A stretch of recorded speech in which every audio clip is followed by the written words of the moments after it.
여러분 안녕하십니까, 진성호입니다. 70여일의 긴 일정이었습니다. 정말 치열했던 국민의힘 대통령 후보를 뽑는 전 과정이 끝났습니다.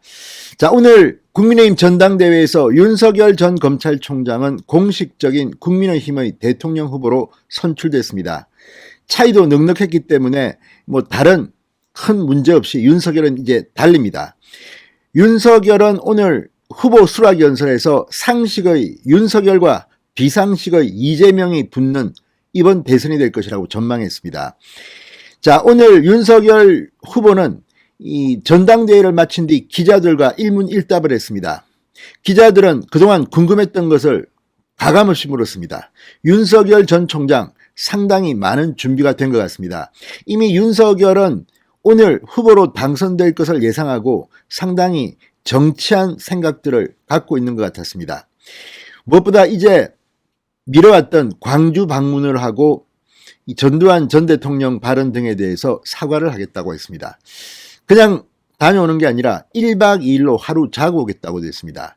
또 젊은 세대의 마음을 잡은 홍준표 의원에 대해서 직접 찾아뵙겠다고 했습니다. 유승민, 원희룡 두 후보와도 만나겠다고 했습니다. 자, 이제 윤석열의 기자회견 내용 상당히 충격적인 것도 있습니다. 그리고 상당히 겸손하고 진솔해졌습니다. 이제 윤석열 후보는 시간이 좀 걸릴 겁니다. 캠프 차원에서 광주를 방문하겠지만 조금 있으면 이제 본격적인 국민의힘 대통령 후보 윤석열 캠프가 꾸려집니다. 자, 윤석열은 기자회견에서 뭐라고 말했을까요? 진성호의 융단 폭격 시작합니다. 문재인 정권을 융단 폭격합니다. 방송에 앞서 아직 진성호 방송의 구독자가 아니신 분은 붉은색 구독 버튼 눌러주십시오. 더 좋은 방송으로 보답하겠습니다. 윤석열은 기자들의 질문에 거침이 없었습니다.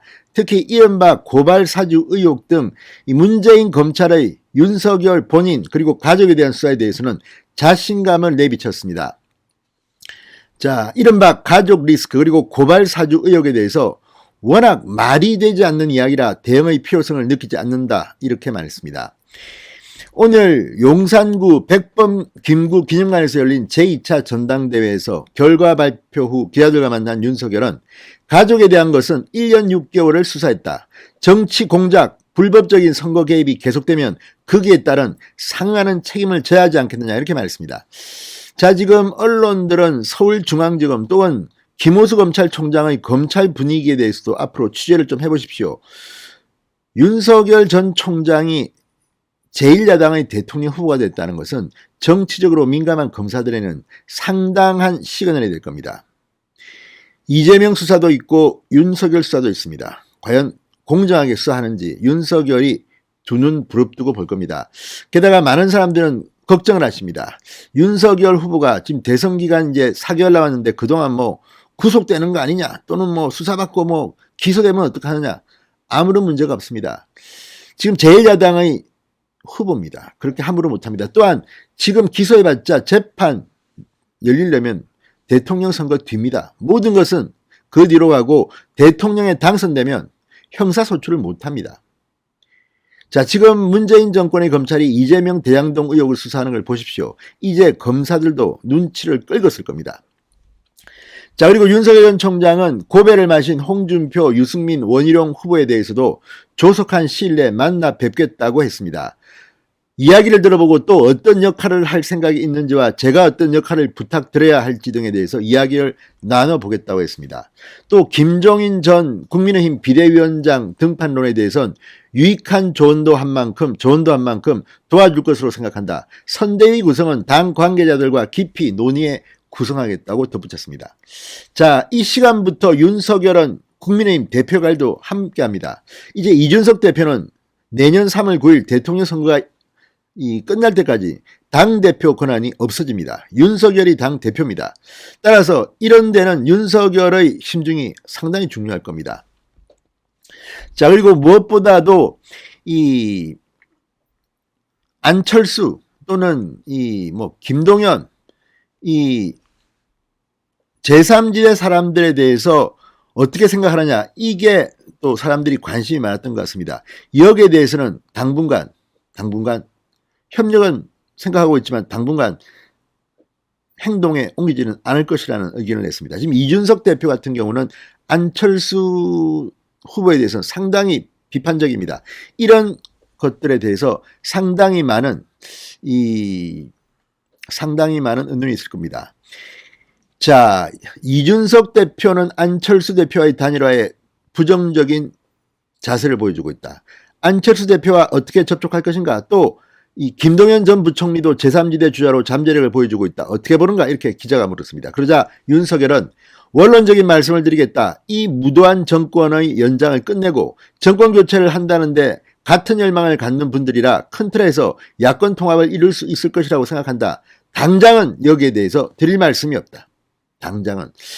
아마도 컨벤션 효과로 윤석열의 지지율이 치솟을 겁니다. 그리고 안철수, 김동연의 지지율을 보고 판단해도 늦지 않을 겁니다. 지나치게 또 여기에 뭐 무슨 지분을 준다, 뭐 누구를 뭘 시킨다. 이런 거는 국민들한테 오히려 실망을 줄 수 있습니다. 이 부분만큼은 이준석과 상의하는 것도 좋은 방법일지 모르겠습니다. 자, 첫 일정이 궁금하다. 광주 방문 계획은 어떻게 되는가? 20대 젊은 층에서 윤 후보에 대한 지지가 낮다. 이유와 개선 방법은 무엇인가? 이 질문이 가장 아프면서도 중요한 질문으로 보였습니다.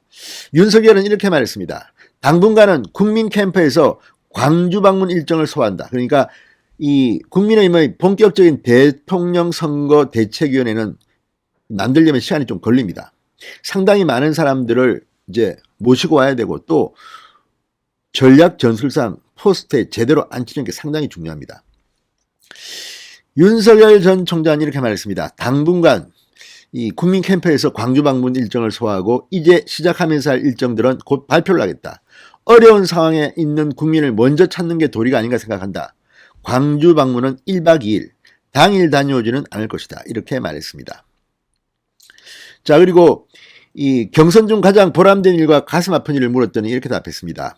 우리 당의 소위 정치 원로분들이 크게 도와주셨다. 제가 신인이라 여의도와 정계를 잘 모를 때 잘 인도해 주신 분들이 있어 이까지 온 것 같아. 국민의힘에 조속히 입당한 일이 지금 생각해도 잘한 결정이 아닐까 한다. 정치는 당을 통해 해야 하고 민주주의도 당의 민주화를 통해 이루어가는 것이다. 정치를 시작할 때 바깥에 있으라는 이 분들이 많았다. 국민의힘을 선택해 많은 것을 배우고 경험했다. 제가 국민에게 저런 소리를 하는가라는 비판을 받을 때 정치라는 게 자기 마음과 이를 표현해 국민이 받아들일 때가 굉장한 차이가 있다는 현실을 알아야 했다. 이를 배우는 과정이 어려운 과정이었다. 소중한 시간이었다고 말했습니다. 자, 어쨌든 이 윤석열의 오늘 기자회견을 보면 상당한 자신감을 보였습니다. 그리고 이런 질문도 나왔습니다. 민주당 경선과 달리 다른 후보들이 승복을 빠르게 해주셨다. 어떻게 보는가?